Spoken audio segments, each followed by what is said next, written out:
Winter's coming to an end. It's the time just before spring brings new life.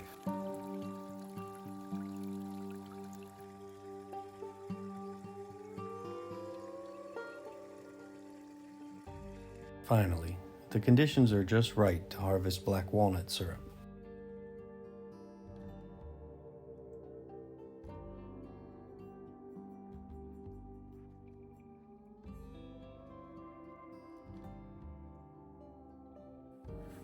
Honestly, this is one of my favorite activities on the homestead.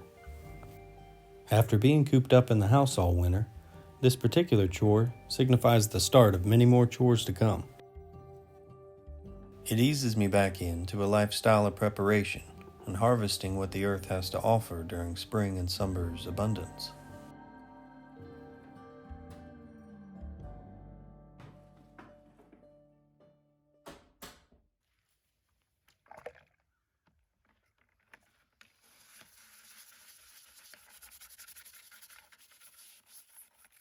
Sanitization is very important.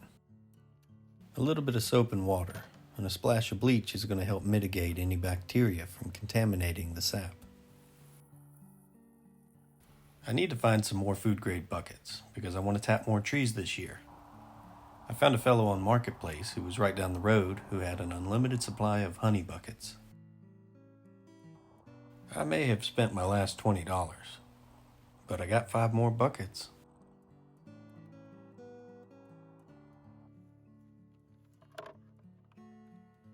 Whenever I prepare new buckets, I like to use a step bit to drill out the hole so I can fit the tube in. You don't want to make your hole too big, otherwise ants and other critters can try and get at the sap.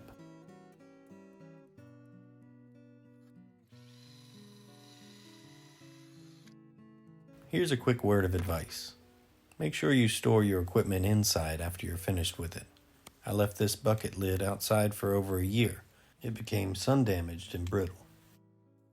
There's a rule of thumb that you want to follow. If your tree is 12 inches or smaller in diameter, then you don't want to tap it. If it's 12 to 18 inches in diameter, then you can have 1 tap. If your tree is larger than 18 inches in diameter, then you can handle 2 taps. An easy way to find this out is if you wrap your arms around the tree and your fingers don't touch, then you're good. The proper way to tap a tree is drilling a hole a few feet off the ground and right underneath of a branch. This is going to ensure I get maximum flow. I drill in at a 15-degree angle and go about 2 inches deep. Seeing that sap flow is always a good sign. Now I can add the tap, also known as a spile. All the equipment that I used for this process I'll link in the description. I like to use these tapping kits. They're really convenient. This one came with 10 spiles and 10 tubes. It also has the proper size drill bit to match the diameter of the spile. And it comes with several filters. These are really important when you're tapping walnut trees. Unlike maple syrup, walnut has pectin that needs to be filtered off. An important thing to note is you want to tap the trees when it's below freezing at night and above freezing during the day. The expansion and contraction of the tree's trunk during this time allows the sap to flow, and that's when you get your best harvest. When I place the tube in the bucket, I make sure it doesn't touch the bottom, because the tree can actually siphon that sap back up. I also ensure that it's as level as possible. That way it doesn't tip over. Now I'm going to take a walk around the property and try and find 10 trees to tap.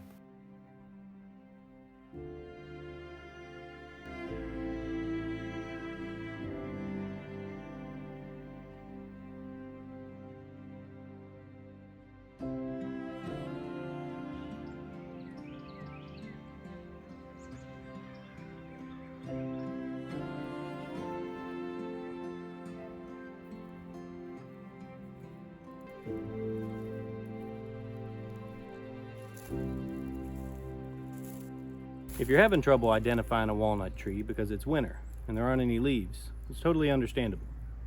One thing you can do is look for the walnut. It should be on the ground right under the tree. Another thing you can do is mark the tree during the summer, so you know which one to tap in the winter.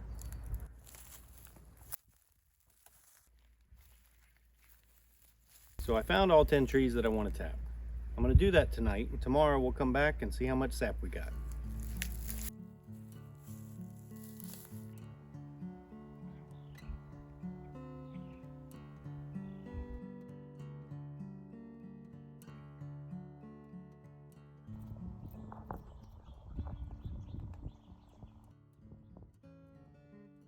This is a yellow-bellied sapsucker. It's in the woodpecker family. It gets its nutrition from boring holes in the tree and drinking the nectar. Although its main source of sustenance is sap, occasionally it'll feast on insects. It actually dips them in the sap before it eats them.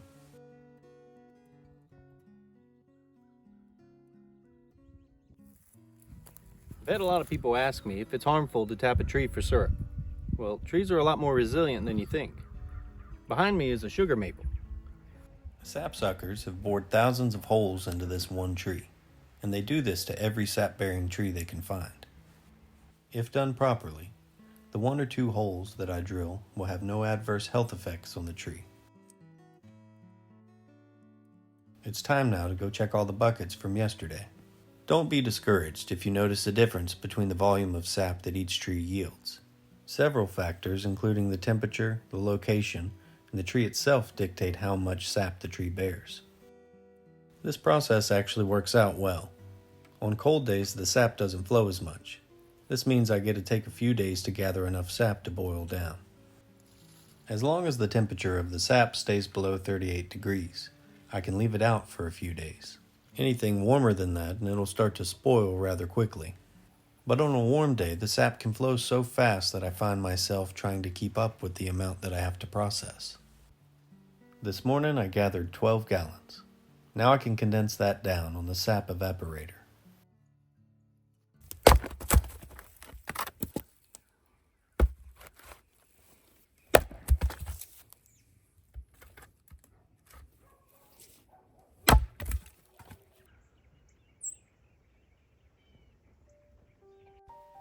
The first time I cooked sap down, I did it over a fire pit, and I couldn't cook it down as fast as it was coming out of the trees.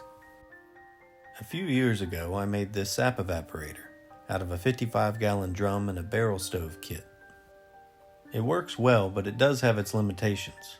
It takes me about 5 hours to condense down 5 gallons.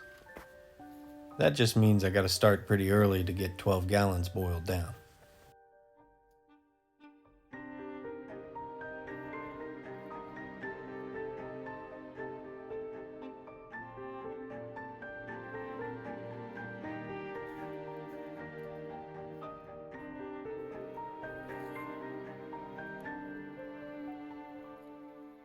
Typically, with maple syrup, you have a 40-to-1 ratio. That means 40 gallons of sap condenses into 1 gallon of syrup. Black walnut trees are known to have a lower sugar content than a sugar maple. This puts black walnut syrup in a 50 or 60-to-1 ratio. But there's an advantage to this. Because it's harder to make, it's more rare, which makes it more expensive. A lot more expensive, actually. The average retail is $500 a gallon. But personally, I haven't sold it in a few years. I like it too much.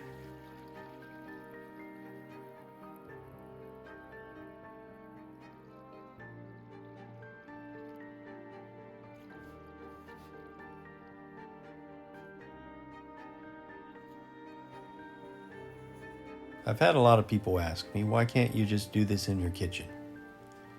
Well, you'd be releasing about 40 gallons of water vapor into your house. I don't think that'd be such a good idea.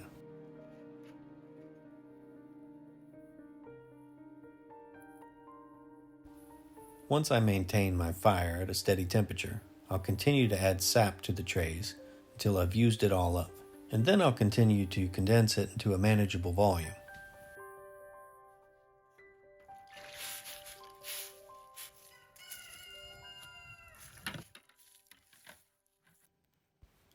These barrels get pretty hot under there. I may have started a little brush fire, but that's nothing a little fire break won't fix.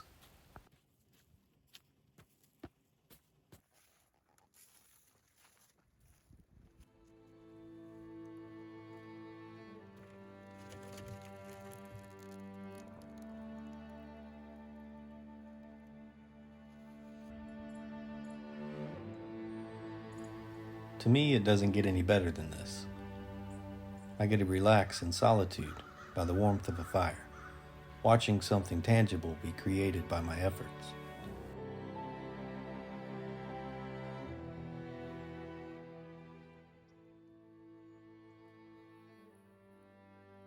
The white foam that forms on top of the sap as it boils is pectin.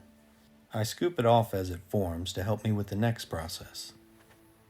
During its final rendering, it'll be filtered once again to catch the rest of the pectin. It's not harmful, it's just a byproduct of the syrup. It's actually a plant-based gelatin and can be used to thicken jams or jellies.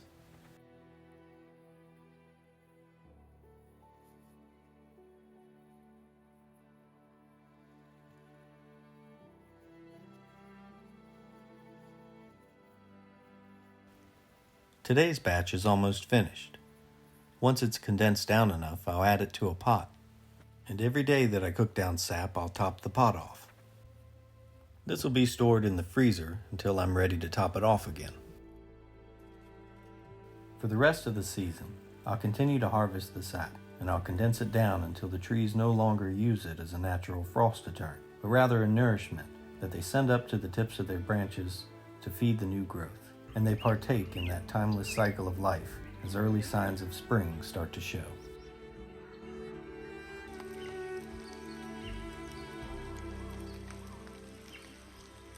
It's early March and the season's over for me. This is the result of 40 gallons of sap. It's now time to bring it inside, to filter it and refine it down to the proper sugar content and consistency that I want.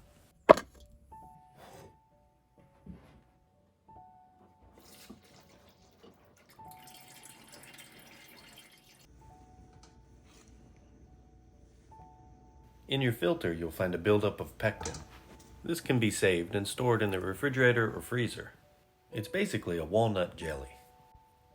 At some point, I plan on doing some experiments with that pectin to see what can be made from it. And now we need to start evaporating some of the water out of the syrup. On a stove, we'll slowly bring up the temperature of the syrup. We monitor it with a candy thermometer, and once it hits 219 degrees, we will then have a finished product.